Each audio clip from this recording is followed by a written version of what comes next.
انما یامر مساجد اللہ، بے شک تعمیر فرماتے اللہ کے گھر کی، مسجدوں کی، من آمن باللہ والیوم الآخر، جو ایمان رکھتا ہو اللہ و آخرت پر، واقام الصلاۃ،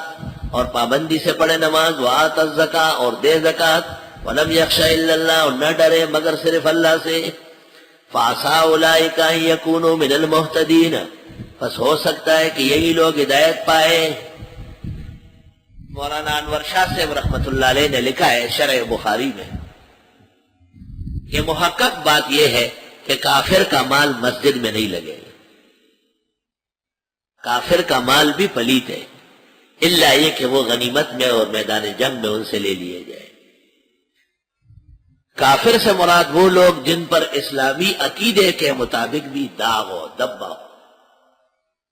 جیسے غلاة مبتدئین، غلاة غیر مقلد، روافض۔ تو حضرت صاحب نے لکھا ہے کہ صاحب کنز کی کوئی کتاب ہے، صاحب کنز کی بڑی بڑی کتاب ہے، شیخ احمد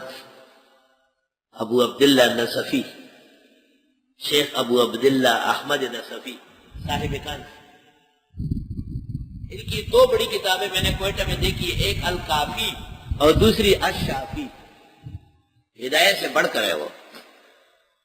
یہ چیستان جو ہے کنز، اس کو مشہور کر دیا گیا، اور الکافی اور الشافی جو سب سے معتبر ہے، اس کے حوالے سے حضرت مولانا انور شاہ صاحب نے لکھا ہے کہ اس میں لکھا ہے کہ کافر کا مال پہلے کسی غریب مسلم کو دیا جائے، وہ اسے قبول کر لے، اور وہ پھر مسجد کی تعمیر کے لیے گفٹ پیش کرے تو پاک صاف ہو جائے گا۔ اور اگر براہ راست آپ نے کافر سے لے لیا تو یہ خطرناک بات ہے، اس قدر احتیاط ہے۔ اجعلتم سقایت الحاج، آیا بناتے ہو تم حاجیوں کو پانی پلانا، وعمارت المسجد الحرام، اور مسجد حرام کی تعمیر کرنا۔ فرمائے کہ حضرت عباس جو تھے ان کے ذمہ حاجیوں کو پانی پلانا تھا، سقایت ہے، سقایا، اور بنو شیبہ قبیلہ جو تھا اور وہ تعمیر مسجد میں آگے تھا،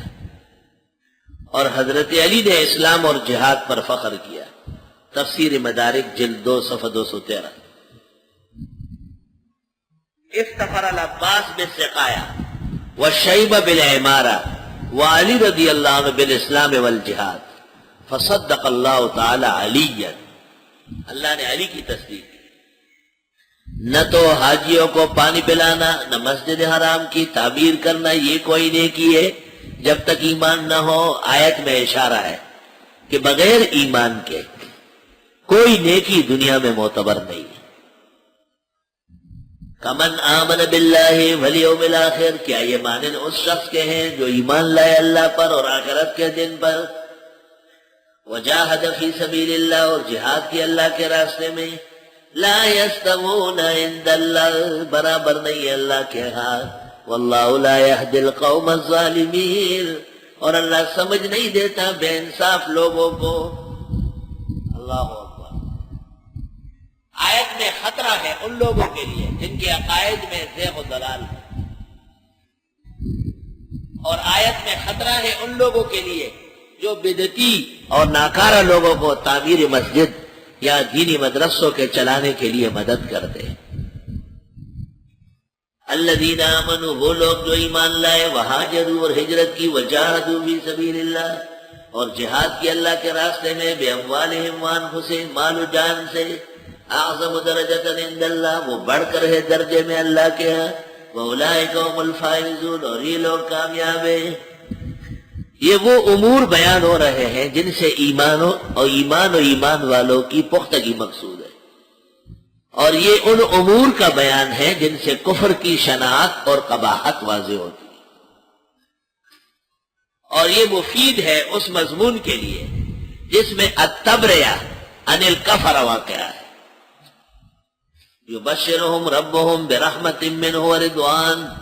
خوشخبری دیتا ہے ان کو رب ان کا رحمتوں کی اور خوشنودی کی، وجنات، اور جنتوں کی، لہم فیہا، جو ان کے لیے ہے، نعیم مقیم، نعمت ہمیشگی کی، خالدین فیہا ابدا، ہمیشہ اس میں رہیں گے، ان اللہ عندہ اجر عظیم، بے شک اللہ کے ہاں بڑا اجر ہے